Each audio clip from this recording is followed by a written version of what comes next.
வணக்கம் நண்பர்களே, முக்கியமான டாப்பிக்கை இந்த பதிவில் பார்க்க போகிறோம். நேற்று அண்ணாமலை அவர்கள் அவருடைய சோசியல் மீடியாவில் ஒரு பதிவு போட்டிருந்தார்.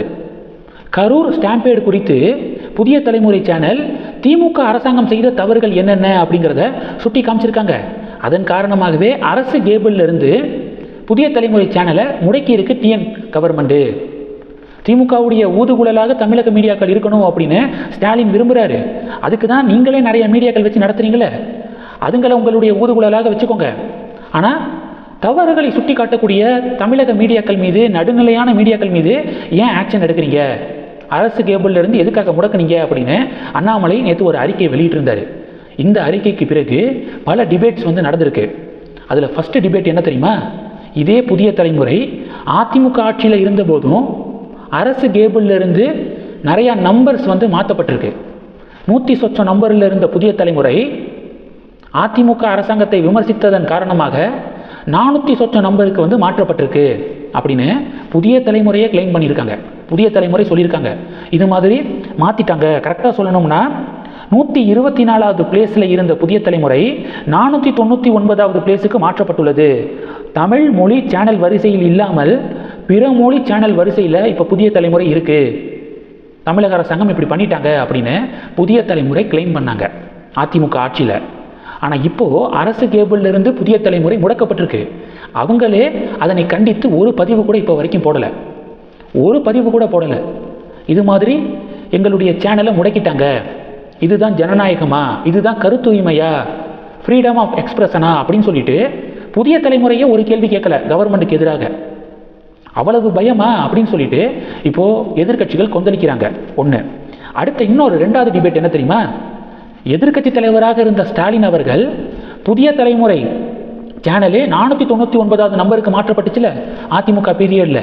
அப்போது சட்டப்பேரவையில் அதனை எதிர்த்து கவன ஈர்ப்பு தீர்மானத்தை கொண்டு வந்தார் அப்போதைய எதிர்கட்சி தலைவரான ஸ்டாலின் அவர்கள். இப்போ அரசு கேபிளிலிருந்தே முடக்கியிருக்கீங்களே, அப்போ எதிர்கட்சியாக இருக்கும்போது ஒரு நிலைப்பாடு, ஆளுங்கட்சியாக வந்ததன் பிறகு ஒரு நிலைப்பாடா அப்படின்னு பாஜகவினர் கொஸ்டின் கேட்குறாங்க. அது மட்டும் இல்லாமல் சமீபத்தில் அண்ணாமலை அவர்களுடைய ஒரு ப்ரெஸ் மீட் வீடியோ வைரலாக, சமீபத்தில் கொடுத்த ஒரு வீடியோ வைரலாக ஷேர் ஆகுது. அண்ணாமலை ஒரு முறை தமிழக மீடியாக்கள் பார்த்து கொஸ்டின் கேட்டிருந்தார். திமுக அரசாங்கம் செய்யக்கூடிய தவறுகளை, ஊழல்களை நான் தான் எக்ஸ்போஸ் பண்ணிக்கிருக்கேன், ஒரு மீடியாவாவது வாலண்டியராக தமிழக அரசாங்கம் செய்யக்கூடிய ஊழல்களை ஏன் யாருமே எக்ஸ்போஸ் பண்ண மாட்டீங்க? ஒவ்வொரு கார்பரேஷன் ஃபைலை எடுத்து பாருங்கள், எவ்வளவு ஸ்கேம் நடக்குதுன்னு பாருங்கள். ஏன் அந்த துணிவு வரமாட்டேது? நான் சொல்லவா ஏன் வரமாட்டேதுன்னு? இன்னைக்கு திமுக அரசாங்கத்திற்கு எதிராக நீங்கள் ஊழல் குற்றச்சாட்டை வெளியிட்டீங்க அப்படின்னா அடுத்த நாள் 24 மணி நேரத்துக்குள்ள அரசு கேபிளில் இருந்து உங்களுடைய சேனலை நீக்கிடுவாங்க, முடக்கிடுவாங்க. அந்த பயத்தினால நீங்கள் கவர்மெண்ட்டுக்கு எதிராக கேள்வி கேட்க மாட்டீங்க அப்படின்னு அண்ணாமலை சில மாதங்களுக்கு முன்பாக பேட்டி கொடுத்துருந்தாரு. அந்த வீடியோவை இப்போ பாஜகவினர் ஷேர் பண்ணி அதே தான் நடந்திருக்கு. புதிய தலைமுறை கவர்மெண்ட் சைடில் இருக்கக்கூடிய மிஸ்டேக்ஸ் என்ன அப்படிங்கிறத சுட்டி காட்டியதன் எதிரொலியாக அண்ணாமலை சொன்ன மாதிரி அரசு கேபிளில் இருந்து அந்த சேனலையே நீக்கியிருக்காங்க அப்படின்னு பாஜக சொல்கிறாங்க. இதெல்லாம் பெரிய பரபரப்பு. இப்போ தமிழ் ஜனம் சேனல் இருக்காங்களே, அவங்க என்ன சொல்கிறாங்கன்னா, தமிழ் ஜனம் சேனல் பார்த்தீங்கன்னா வலதுசாரி சிந்தனை கொண்ட சேனல், அதாவது ப்ரோ பிஜேபி சேனல் அப்படின்னு கூட நம்ம வச்சுக்கலாம். அந்த தமிழ் ஜனம் சேனலு லாஸ்ட் 2 இயர்ஸாக அரசு கேபிளில் காட்டப்படுவதில்லை, அரசு கேபிளில் அது இடம் பெறுவதே இல்லை. எவ்வளவோ கிளைம் பண்ணியும் எவ்வளவோ நாங்கள் சொல்லியும் இப்போ வரைக்கும் அரசு கேபிளில் எங்களுடைய தமிழ் ஜனம் சேனல் ஒளிபரப்பாக ஆகவே மாட்டிது. இதே தனியார் சேட்டலைட் டிஷ் இருக்குல்ல, ஏர்டெல்லு, ஜியோ, டாடா ஸ்கை, இது மாதிரியான ப்ரைவேட்டில் பார்த்தீங்கன்னா தமிழ் ஜனம் ஒளிபரப்பாகுது. ஆனால் அரசு கேபிளில் எங்களை காட்சிப்படுத்த மாட்டுறாங்க அப்படின்னு தமிழ் ஜனம் சேனல் கொஞ்சம் நேரத்துக்கு முன்னாடி ஒரு குற்றச்சாட்டை முன் வச்சுருக்காங்க.